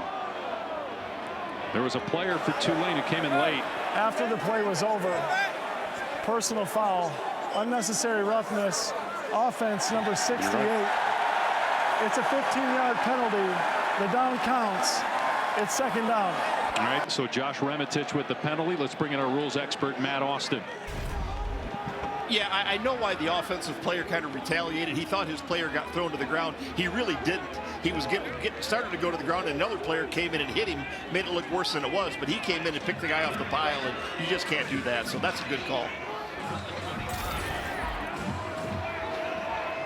That backs Tulane up now to the 25. Remitich, you know, he's a captain. He's got that nasty, but got to keep your emotions in check on a play like that. Mensah from the pocket delivers to Brown. Got a big chunk of it back. Gain of about 9. Third down coming up. Tulane receivers are doing a good job sitting down in these zone holes. There's holes in the zone coverage that you see from Army. They're finding that space, shutting it down, and Darren Mensah is doing a nice job distributing the football to the open targets of this Tulane receiving corps. Mensah started the year 3rd on the depth chart in preseason camp. He was the scout team quarterback. He worked his way into the starting lineup, and they were in the playoff mix until a loss last week to Memphis. And a carryover to this game tonight. They've really struggled, down 21. On 3rd and 8, Mensah in trouble, being chased, and keeps the ball instead of trying to throw it downfield. Brent Jarena, along with Trey Sophia, run him out of bounds. And it's 4th down. Well, it's good pursuit to the football. Mensah had nobody open down the field. He was trying to get to the edge. But that sideline, really a nice extra defender for Army.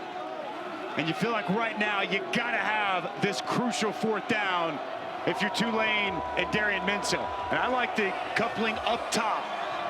Bauman, your tight end, and 4, Mario Williams, 2 of the go-to targets for Darian Mensah.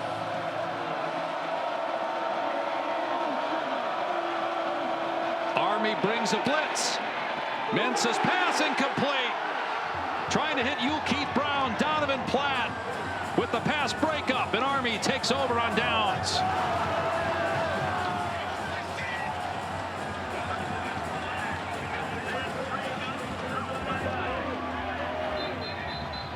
Well, we see Army oftentimes go zone coverage. Nate Woody, defensive coordinator, he mixes it up. It's going to be man-to-man. He's going to jump this route, and it's a great job by Donovan Platt.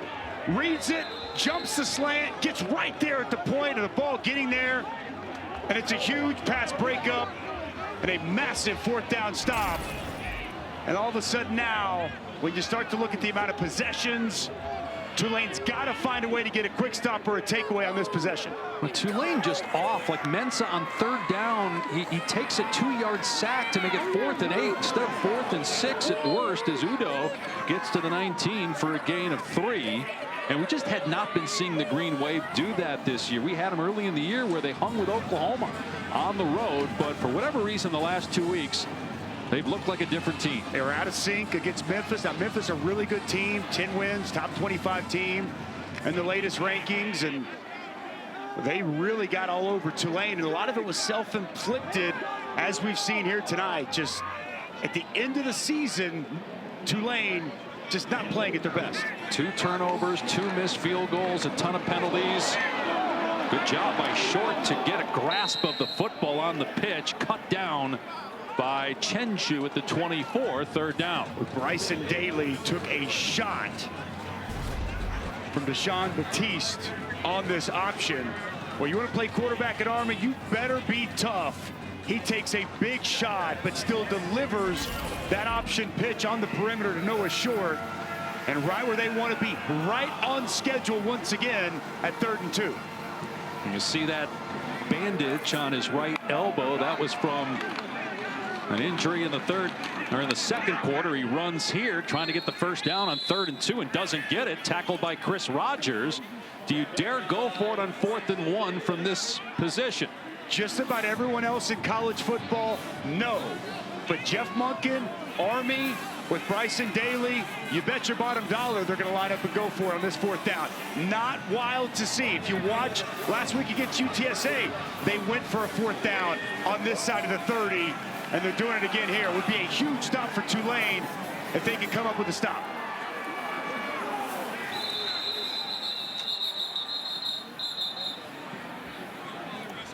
And a timeout. So they are going to review this further to see if he got the 1st down on that 3rd down run. Has to be indisputable video evidence beyond all doubt. It's going to be really hard to see in the pile whether he got that football over. Didn't look like it live. And we'll see with the review, but it's fascinating when you watch this Army football team and the way they're comprised. You kind of have to throw out a lot of conventional thinking about when they're going to go for it and what they're going to do. I don't think he got to that line to gain, Dave. The only thing is, watch here, he sticks the ball out just a little bit as he's being wrapped up. You can't really see it there, and I don't know if, again, there's enough because you can't fully see the ball to say he got it across. And I love what you said about everybody else in America is punting the football up 21 points inside your own 25. Correct, but, but this is a spot where they're built and they like to go for it in these situations. And it's not just because they run the ball well. It's their mentality. Correct. It's who they are. Correct. As men, along with being a running football team, there's just no fear. And it was interesting because we talked to Jeff Monken yesterday. It was kind of a rhetorical question, like, how will the guys handle a championship game? They never played in one. And Jeff kind of smiled. Coach Monken said, "You're talking about on the field, right?" I said, "Yep." He's like, "I'm not worried about it at all." No. He said these guys are as tough as they come, and all the things that they have to deal with, they're going to be ready to go for this game here tonight. Another thing, I mean, they're 5th in the country in 4th down. I mean, they don't just go for it on 4th down, but they get it at such a high clip, and we'll see if it's even needed as we're still under the hood looking at this play under review.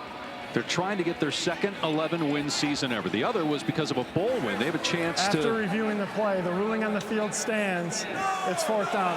They have a chance to get to 11 wins tonight, and then the 125th Army-Navy game next week in Landover, Maryland. Army's won 2 in a row. Army wins that one. They get the Commander-in-Chief trophy for the 2nd straight year, and that would make it 12 wins if they get this one here. And then you've got the bowl game. So it's been a historic season for Army football, trying to get their first conference champ. They've been an independent since 1890, with the exception of a 7-year stint in Conference USA from 98 to 2004. And under Jeff Monken, they had an 11-win season in 2018, 10 wins in 2017, 4 bowl games. He is the American Conference Coach of the Year again. And we go to the 4th quarter with Army up 28-7. This presentation of the American Athletic Championship on ABC will continue after this message and a word from our ABC stations. Welcome back here with Army head coach Jeff Monken. Moments ago, you were leading the cadets. What was that like? I'm sorry, I'm a little out of breath from that. That's our team right there, so just get them pumped up for the 4th quarter. What goes into the decision here on 4th down? I think it gives us a much better chance to win the game if we can make this 4th down right here. So, sorry, I'm out of breath. I love it, Dave. We'll give it back to you. he's up on the platform and they realize, oh wait, I got to do the end of the quarter interview with Taylor, and he races across the field to get to her, and now his team going for it on 4th down and 1 from its own 25, and it's Daly getting the first down past the 30. Well, when we talked with Jeff Monken yesterday, you could tell the passion he has for this job and the duty he feels that he is serving. And I said, what is his favorite part about being the head coach here at Army for his 11th season? And he said he does his best to be an example for these players. And he said that he knows that these guys are going to go on to lead soldiers out in the field of battle. And he never served the military, and this, being the head coach and doing what he does here with these players, is his opportunity to serve.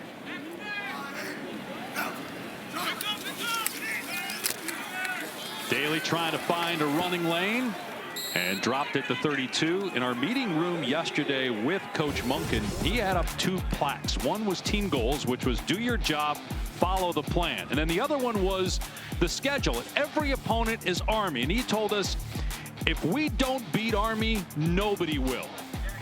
And that's why he put that up. Remind his team that they're playing against themselves in a way. It's a mental game.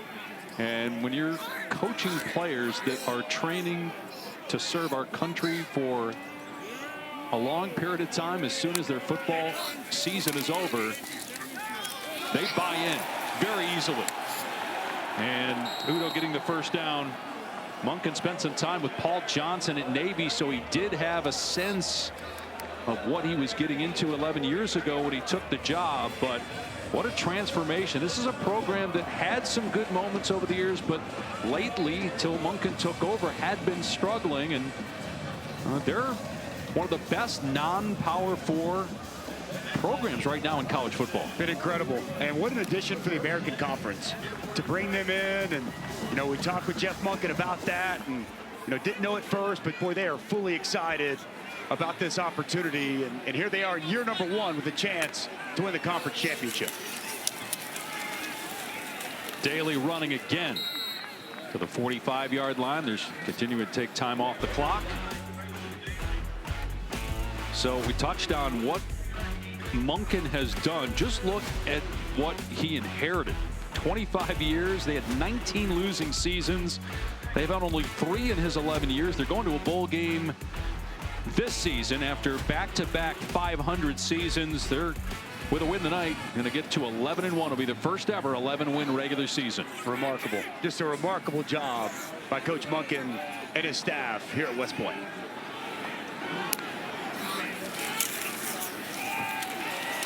Udo past midfield and all the way to the 37.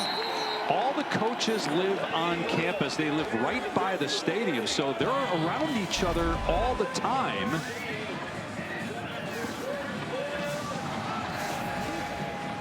As you watch Udo with the big hole, it's not just what you get at other schools. There are some places like Stanford where you have, you know, on-campus living for the coaches, but this is its own community. I mean, the only way to get in here is with a special pass. You can't just come to an Army game. Clearance. Yes, you have to get clearance. You can't just show up for an Army game.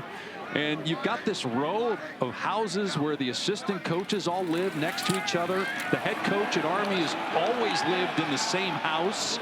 They have another house called the Beat Navy House that is sometimes home to great luminaries like former presidents that have come to visit West Point. It's remarkable, unlike anything I've ever seen. But we're going to have to step away here for a moment because we got an injured player, Paolo Gennarelli, the right guard, shaken up. Yes. We mentioned before the break, all the assistant coaches live next to one another. There's Cody Worley's home. Now, we got permission to show his home. He's not concerned with anybody getting in here to break into his house. No, he's not. There's an elementary school on campus. All the coaches' kids walk to school together, sometimes unaccompanied because the school is right by the homes there. And it's just a unique place on so many levels, and something every American, if you get an opportunity, should see. 100%. I think it was Cody Worley that told us over 1 million people come each year to tour it and check it out. It is well worth the visit here to West Point. Bryson Daly, 4 rushing touchdowns on the day. Udo gets the carry, gain of a couple. The winner of this game will not play in the college football playoff. But tomorrow we've got a number of games with spots on the line. Clemson, SMU in the ACC championship game. Who wins? I think it's going to be a fabulous game, but I like SMU. I think SMU's been the better team all throughout the course of the season. Since they've made that move to Kevin Jennings at quarterback, he has been excellent. By the way, he wasn't the starter when they lost to BYU early on in the season. I actually think the SMU defense is the better of the 2 defenses. Many people don't know about SMU, but Rhett Lashley's got it going. But you know Dabo is going to have his team ready to play tomorrow in Charlotte. Daly keeping it. And another first down. The day will start with Arizona State, Iowa State in the Big 12 championship. What a year for ASU and Kenny Dillingham, picked last preseason in the Big 12. And here they are, 1 win away from a spot in the college football playoff. Remarkable when you think about, we've been talking about Jeff Monken, the job he's done. Kenny Dillingham has been phenomenal this season, and what a turnaround. And you're getting in, and I think this is, before the season started, you can see how long of a shot both of these teams were. You can't get any worse than 16th out of 16. And Kenny Dillingham 1 win away from the Big 12 championship and a college football playoff spot. But kind of like Iowa State in that matchup tomorrow at Arlington. No, Bryson Daly just taking shots, but continues to hop to his feet. He's one of the toughest players we've seen at any position in college football this year. Unbelievable. I mean, he's taking shots in the option game, just putting his body on the line like he's done all season long. How about that block initially by Rendina? Oh, I mean, what was that? I couldn't tell. Was that spit that went flying? Either that or part of it, maybe part of the helmet decal. Wow. Some paint came off. Daly is, everybody got their branch detail on Wednesday night, and he's part of infantry. He's an engineer management major. Udo inside the 10, wrestled down, going to bring up 3rd down and short. And Bryson Daly is remarkable. The season he's having is phenomenal, and I agree with what you said earlier. I would advocate for him getting an invite to New York City. I do think Travis Hunter is going to be your Heisman Trophy winner with what he's done on both sides of the ball. But this offensive line, ladies and gentlemen, tonight, this is an excellent Tulane defensive line. The offensive line of Army has been sensational all year, sensational once again. I think they deserve to win the Joe Moore Award for best offensive line in college football. They've been that good all season, and it's been an exclamation point here tonight. And they're trying to get Daly to the first down marker. Going to be close at the 6-yard line. Again, Daly so far on the day with 26 carries. Just 2 passes. It is a first down. It's 1st and goal. It's the #1 rushing offense in college football. And, you know, this offensive line for Army, just one more note on them. For a while, they were undersized, right? They were smaller. 270, 265, 280, 4 to 5 or 300 pounds. They're athletic, they're tough, and they block a variety of schemes. And it's why this Army offense is able to have the success that it's had throughout this season. They won their final 4 games last year after a 2-6 start. You could see them building momentum as a team the end of last year. And they're on their way to an 11-1 record heading into Army-Navy next week.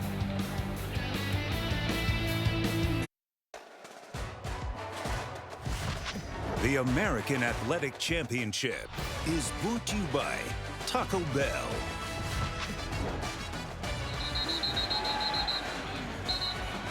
You're seeing cadets celebrating.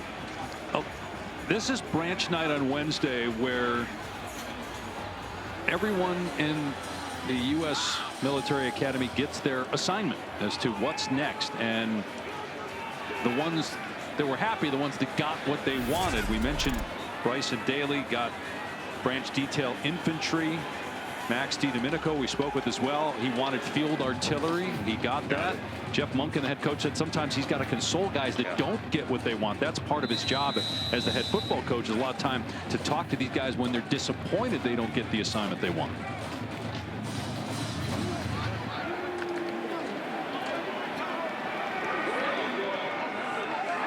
Played 15 of a 10-minute drive. They had a 14-minute drive earlier this season. Udo, and his knee was down. Did he get the ball across? He did. Touchdown, Army.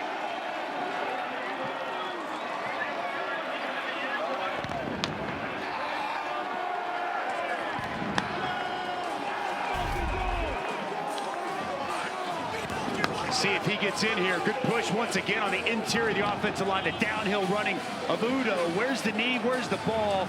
Knee. Oh, it's going to be, I think he's going to be just shy of this goal line, Dave. Yeah, it looks like it from that shot there. Yeah. Going to be inside the 1. Knee down. Does not look like the ball is crossed. Broke the front of the plane of the goal line. Well, Bryson Daly maybe gets another chance to tie Ashton Jeanty or surpass him for the season lead in rushing touchdowns nationally. He's at 29 right now. Jeanty's at 29 as well. Jeanty has 1 for Boise, which is beating UNLV 21-0 with a spot in the college football playoff at stake and maybe a bye.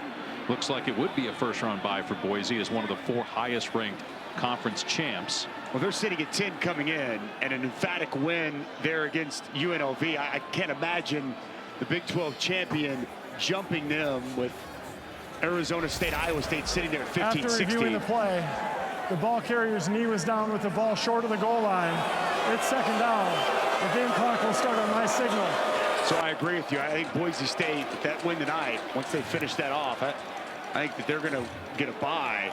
And who knows, if Clemson beats SMU, it could be the 3 seed. Right. We're still a lot left to play, obviously, with so many championship games coming up tomorrow. And then Arizona State or Iowa State then would play on the road as a lower seeded team in the first round on campus. Again, the first round, the 4 games are all on campus. It will be just incredible. 2 weeks from tonight, it all begins right here on ESPN ABC.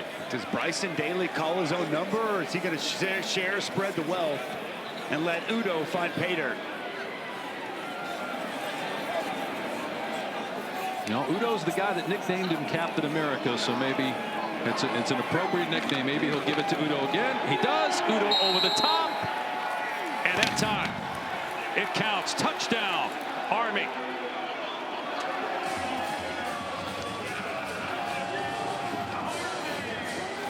And as this game winds down, this drive really epitomizes and summarizes this season for Army. Remember, this started, they went for it inside their own 30 earlier in this possession. It's a 16-play, 84-yard drive, taking up almost 11 minutes of the clock, all on the ground. They lead the country in time of possession. They lead the country in rushing yards. 35-7, the only loss this year against the team that's going to be hosting likely a first-round college football playoff game, Notre Dame. But an 11-1 record in sight, and maybe more. The Cadets loving every minute of it on a chilly night at West Point. The All-State Playoff Predictor, college football playoff first-round matchups right now look like this. Of course, Arizona State playing Iowa State tomorrow.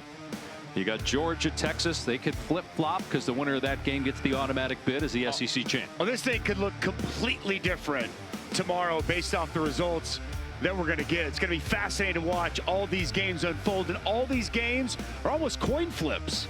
I mean, Vegas is telling us, and a lot of these matchups, it's anybody's ball game. It's going to be an incredible Saturday, and then Sunday, obviously, we get ready for the final ranking show of the season, and we get that 12-team playoff set. Rayshawn Pleasant on the return. I think it's tagged at the 20-yard line. Boy, another big hit on special teams. That was Brett Jarena with the hit. Sunday, we got the exclusive reveal of the final college football playoff top 25 rankings. It's at 12 Eastern on ESPN. So, other than SMU Bama, is there any other controversial picks? Do you see any shot of anybody behind Bama? No. An Ole Miss, a South Carolina getting it? I don't. No, I think that's it. That's going to be the drama. And if Clemson is able to beat SMU, which they definitely can, I favor SMU, but would not surprise me off Dabo Swinney won. The debate will rage on. For me, I think SMU deserves to be in, but we'll see what the committee decides. A lot of people think Bama's going to get that spot. Mensa on first down has a completion out to the 35 to Mario Williams. A lot of people like yourself, Dave Pash, think Alabama should be in. Yes, we discussed that's if SMU loses. I mean, if they win, then Alabama's going to get in anyway, and I don't think there's a debate at that point. Obviously, how that game goes factors in too. And some people think Miami should be in over Bama, but 2 losses. And speaking of losses, Mensa losing the ball and then covering it up. But, you know, Miami, the Virginia Tech game coming down to the wire there, they had lived dangerously. I think the committee got it right in terms of putting a Bama ahead of Miami. Cal game as well. I mean, I agree. I don't think Miami, you lose 2 or 3 games down the stretch, it's tough to say they deserve to be in. Now, some people would say, what about Bama? 24-point loss to Oklahoma, 6-16, next to the last game of the season. South Carolina, Ole Miss, but to me, that's secondary at this point. Mensa dumping it off to Hughes.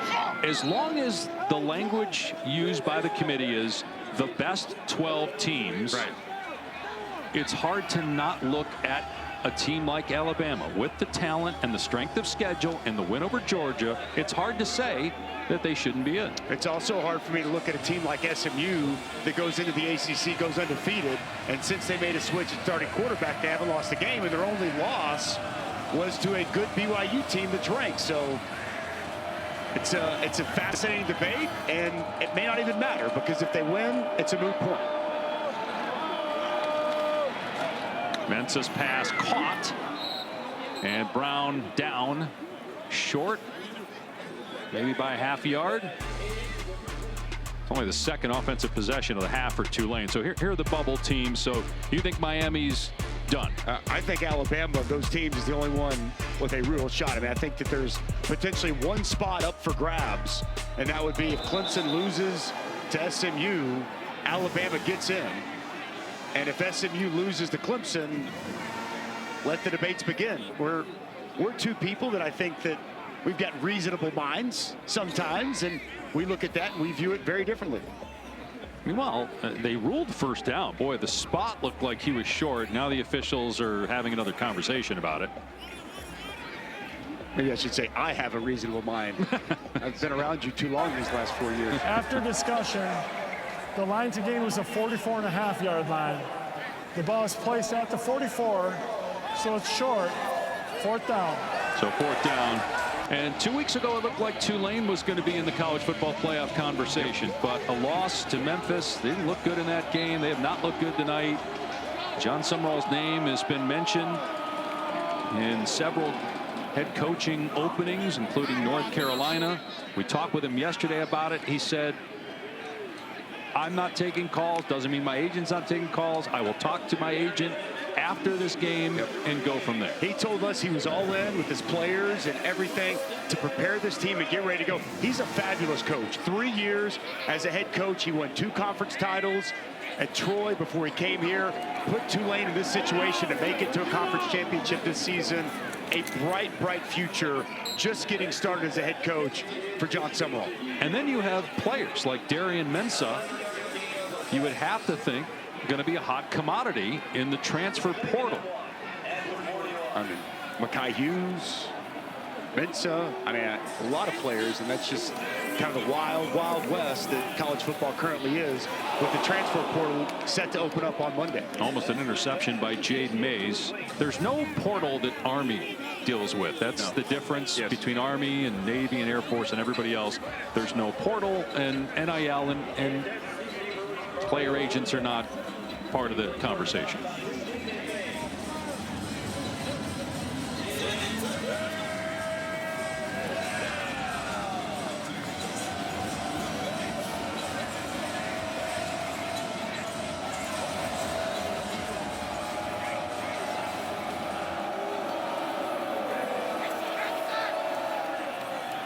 Arnold Barnes getting the carry and a first down for Tulane. As we head into December, AAC on ESPN Plus is your exclusive home for more than 1,000 games and events, including 350 plus men's and women's basketball games. It's also the destination for all American championships, as well as the All Access Series that takes you inside the lives of the student athletes. If you're an AAC fan, sign up today, ESPNplus.com/AAC. As Mensah steps out of bounds again, doesn't throw it away. Got back maybe to the line of scrimmage. Good coverage down the field once again. Caleb Fortner just relentless percent to the quarterback, and the ushers Darren Mintz out of bounds. I mean, you feel a little for Tulane if John Sumrall leaves, and we don't know that he's going to, but you know, they had Willie Fritz, who was a great coach. And yet, even with a new coach this year and a lot of new players, a new quarterback after Michael Pratt, who had been the guy for a long time, leaves, they still are playing for the conference championship for the third straight year. Mensah throwing downfield and knocked away by Casey Larkin, incomplete, and that pass intended for Reggie Brown. Boy, Casey Larkin just flies around. Nice play by him. He should have been an all-conference player this year at safety for Army, but to your point, they had to replenish a lot, Dan. And John Sumrall, they've run a lot of new players via the portal and had to address a lot of different things. And even told us the first 4 games was kind of like the NFL preseason, and they just kept getting better and better throughout the course of the season. And that kind of hit a brick wall last week against Memphis, and it's carried over here to tonight. But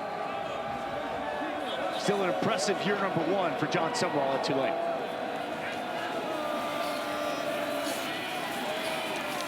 Mensah taking off and got the first down to the 24. Still outside 2 minutes, so the clock continues to run, even on a first down.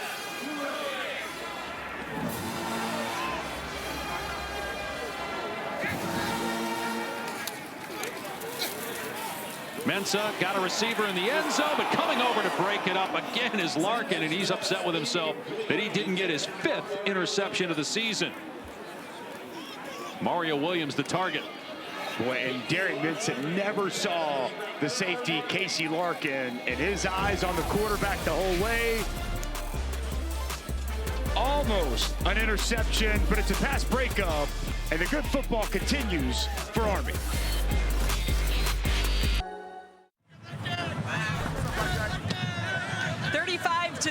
Army leads here at West Point. No one happier about the score than all the cadets behind me. Now in the first row, you will see 36 of them dressed in costumes. Turns out there are 36 different groups amongst the cadets, and each one of them has a mascot, and so they're the ones leading the charges down here. 36 companies all have mascots, Dave. Who knew? It was great seeing it. I did not know that. And then you see him before the game, they all ran onto the field together, and you're like, is this really going on at Army? Just like that sword. Guy had impressive. Mensah, oh, he gets hammered, and he still completes the pass to Mario Williams. Close to a first down. Caleb Fortner on a tight wrap. Big shot on Mensah as he delivers that pass. Just in front of the first down yardage.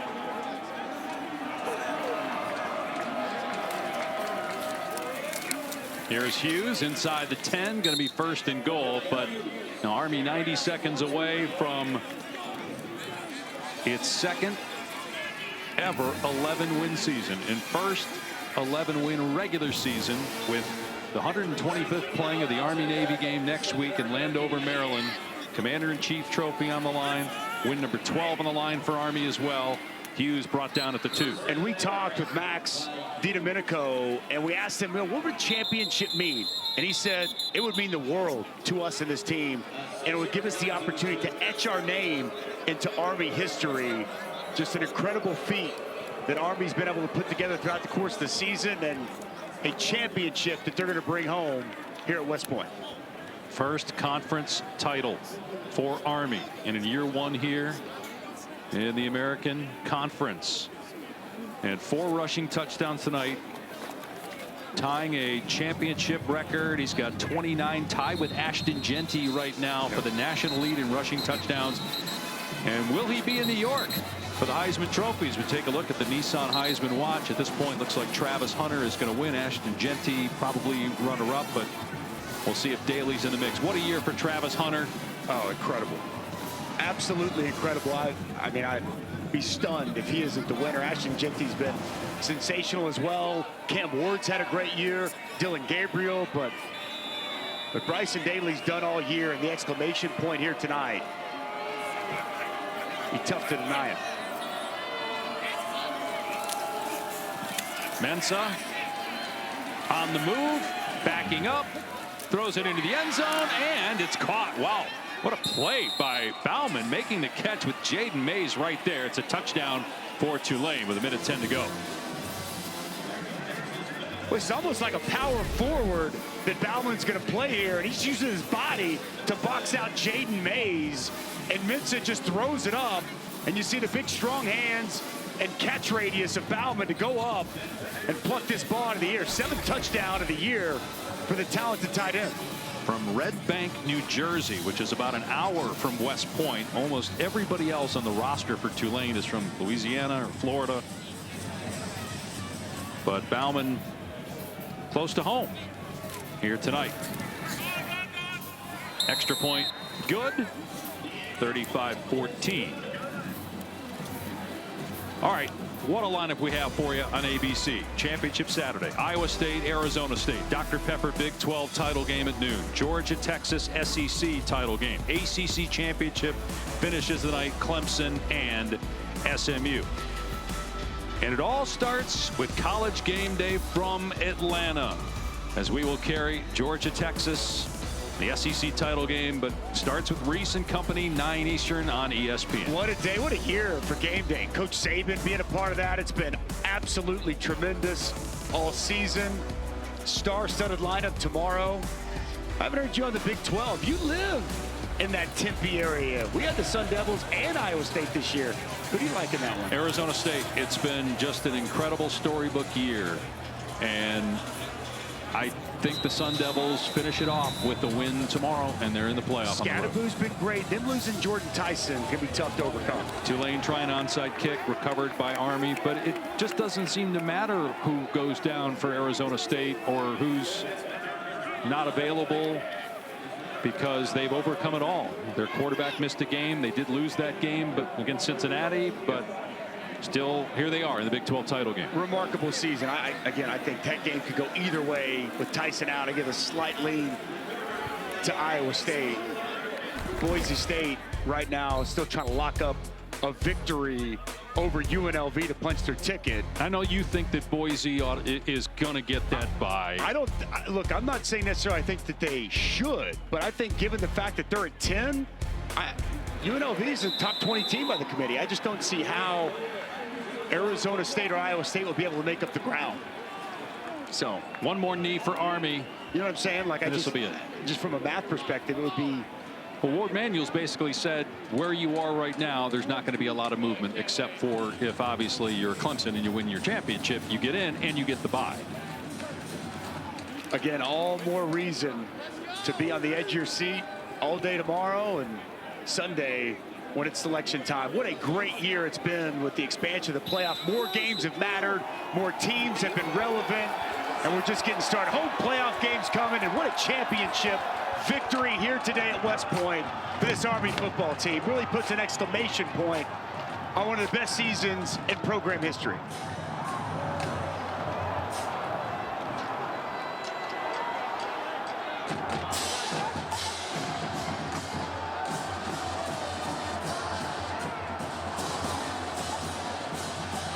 All right, and in the middle of the cadets storming the field, Taylor with Coach Monken. Coach, your first year in the American, you guys are victorious as champions. How? That's just grit and toughness and discipline and effort and brotherhood and love for each other. A team that was just desperate to win. And you know, I've been a part of a lot of games in my career, but there's not many times I've been as proud of a team as I am of this one tonight. They played a great